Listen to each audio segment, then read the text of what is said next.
Hello, this is Mike, NoStressMike.com. I keep hearing more and more about people being arrested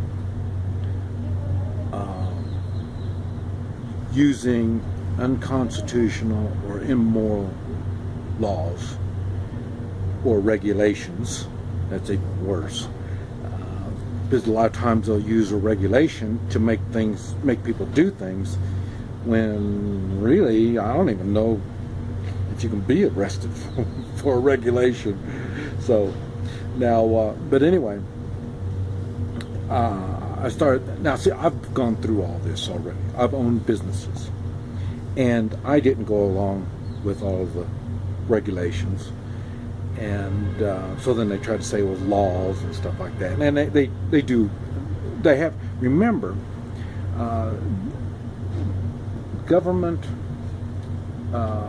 employees, government officials, there's nothing that says they have to speak the truth.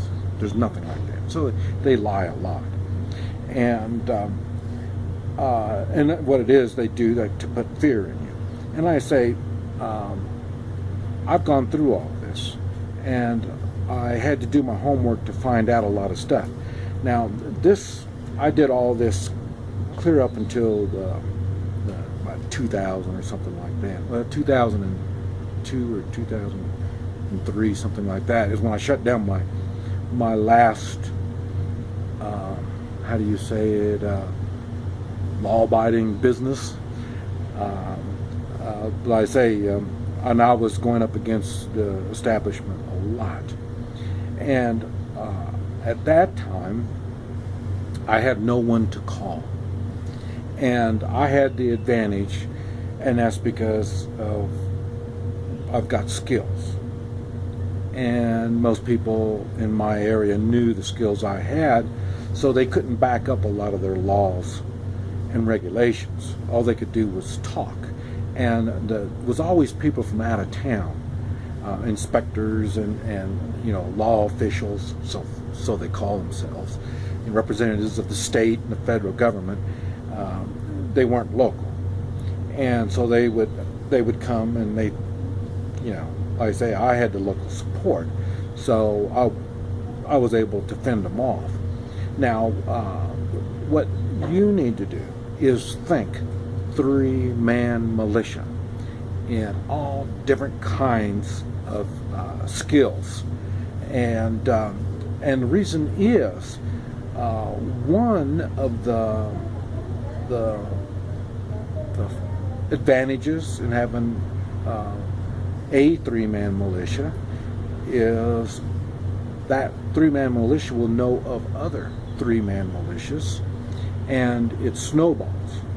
And then when you are not only approached by or threatened by an outside identity, like I say, the local people, if you've done everything right, remember I said, you get your 3-man militia going, you get some knowledge and skills to back up, not just the talk, and then you introduce yourself to the sheriff. Okay, anytime any legal action is being done through you, they have to go through the sheriff. Well, he's the one that enforces. They have to go through him if they want to enforce their laws. So if they don't get the cooperation of the local sheriff, they can't do what they want to do to you. They have to seek and get cooperation from the sheriff, your local sheriff. But if you have been cooperating with your local sheriff, like I say, you introduce yourself, you do all this stuff, and you do it properly, and I've got plenty of videos talking about all this stuff, you should get cooperation from the sheriff.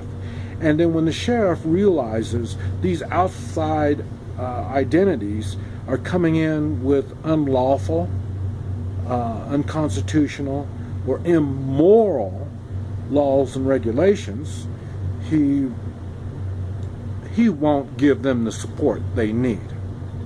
So when I'm always hearing about people having problems with the federal and the state and even the county officials. And I say they're threatened with imprisonment, and they're threatened. And I think it's funny because they threaten you with imprisonment, they threaten you with fines, but they don't tell you really what they're threatening you with is they're going to kill you. That's really what they're going to do. And they don't say that. But try not to pay the fine. And try not to go to jail. And you will see their option is to kill you. Hence, the reason why we have 3-man militias. They are to protect you, your family, and your local community. That's why we constructed this 3-man militia in the first place. And this is one of the times you do use this 3-man militia.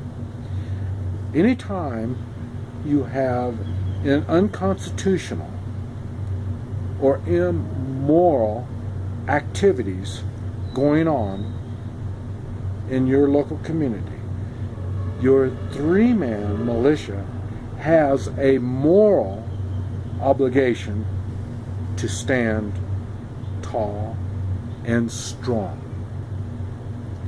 So, in other words, if you are being harassed by an outside identity for some state or local, or well, even local, but state or federal type of thing, I would suggest you get a hold of some local militias and see if they have the guts to stand with you. Because I want to know about it now. I mean, if you can't stand by me as an individual, how are you going to stand by the whole community when things really get tough? So, that's what I'm talking about. We are in this together. We need to learn how to stand with each other. We need to have the tools and the information to do all this stuff. Don't forget, like I say, I did down here on my 3-man militias, some of them are lawyers. Hint, hint. And matter of fact, I even have some government officials. So, in other words, everybody is concerned about their own personal safety and their family's safety. So I would suggest you form your 3-man militia and start using it like it's supposed to be used. It's not just used, a 3-man militia is not just a bunch of guys running around with guns. It's not like that. It's for not only the physical protection, but the legal and emotional protection of the local people. This is Mike, NoStressMike.com.